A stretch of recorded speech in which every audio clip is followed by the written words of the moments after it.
Goody, I love responding to lots of questions. Let's go. Okay, if the God of the Bible is true, and I've got a few questions, why would God Okay, first of all, he has a few questions.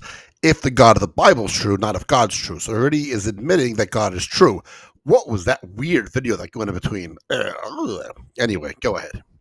If he's true, what? make the vast majority of the universe completely uninhabitable?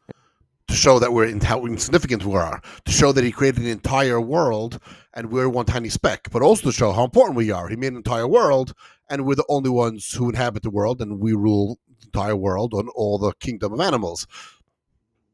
And to that extent, why would he bother making the rest of the universe at all?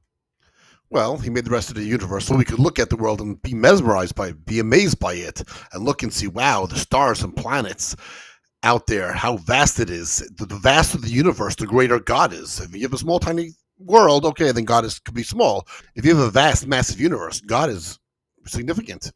Why would God, after having created the universe, wait 9 billion years to create the Earth? Well, first of all, there is no time to God, so it doesn't make a difference how long it was. You could say it was 9 billion years, you could say it was a trillion years. To God, time makes no difference. God created time, so time is insignificant to God. Why would God then wait a further 4 billion years before humans were able to be created? Again, that's irrelevant. Again, it doesn't make a difference how long it was. Time is irrelevant to God. Or if you don't subscribe to the idea that the universe is older than 6,000 years, why would God create all animals with the same fundamental building blocks as if they were all related? Well, first of all, we do subscribe that the world is older than 6,000 years, like you said, because the world was made through nature. The first chapter of Genesis describes how the world was created through evolution. You're talking about how all the animals are connected because they are all connected. They're all organic. They're all made by the same being. It's basically pointing back to a signature creator. Isn't that the whole point? And furthermore, why would God give animals so many vestigial traits? In other words, features which no longer serve the purpose that they were originally intended for. For example, why are 80% of a dolphin's olfactory receptor genes inactive? First of all, you don't know necessarily. We don't know. We don't have all the answers. We don't know what appendix is. We don't know what the adenoids are. We don't know what tonsils are. There's a lot of things that we don't know yet.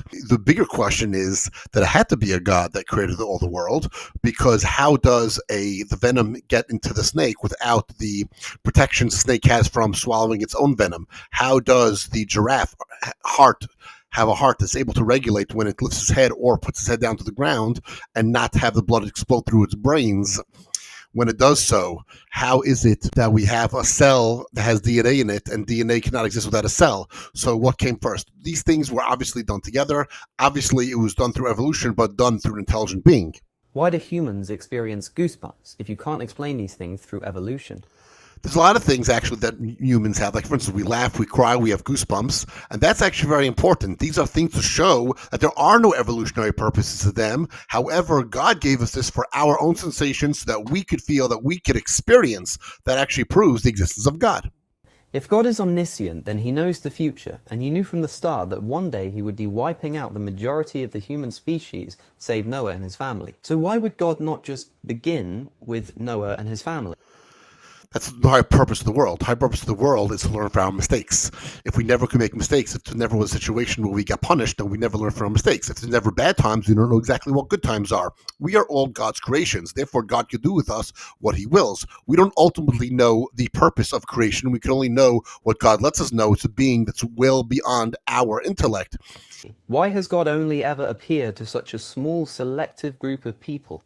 And why hasn't he appeared again since, especially? Well, God really did not appear to a very small select people. He appeared to 3 million people in the desert at Mount Sinai. The other religions, especially the one that you're probably referring to, is only referring to individual, and then, of course, the one that follows 600 years later also only seems to appear to individuals. But then again, there were many, many prophets. There were hundreds and hundreds of prophets who heard the voice of the Lord. Why is there no more prophecy? Because the first temple has been destroyed. Once the first temple has been destroyed, basically prophecy ended, and now we have the books, we have the Torah, we have our guide.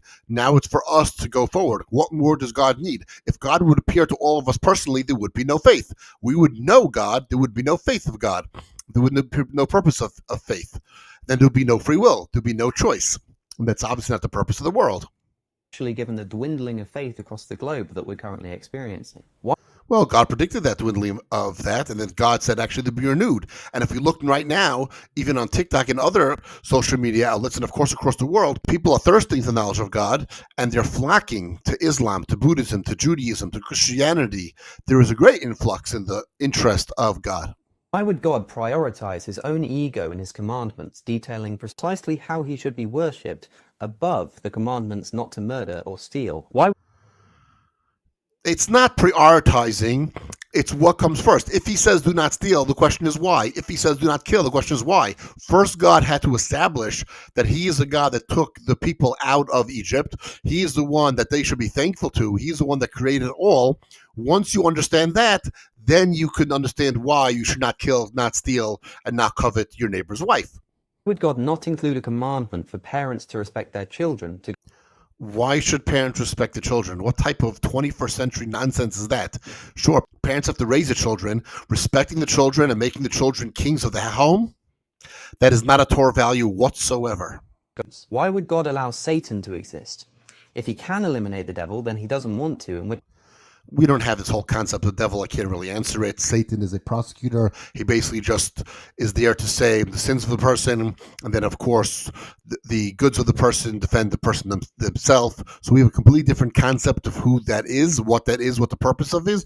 There's no devil in Judaism. So, great question for you Christian friends. why would God harden the heart of the Pharaoh of the book of Exodus to then punish the Pharaoh with plagues for having a hardened heart? That's not exactly what happened. Remember, at first, Pharaoh hardened his own heart and he suffered the consequences. God had to mete out justice exactly. There was an exact amount of justice that had to be meted out to the exact people, and God had that calculations. No one else did. Therefore, God had to make sure that it went through.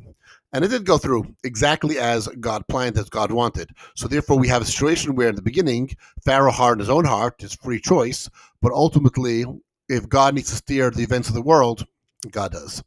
Why would God create a son to send to earth, destined to be mercilessly tortured and brutally crucified in order to forgive the sin of man? He didn't. If you have questions, let me know.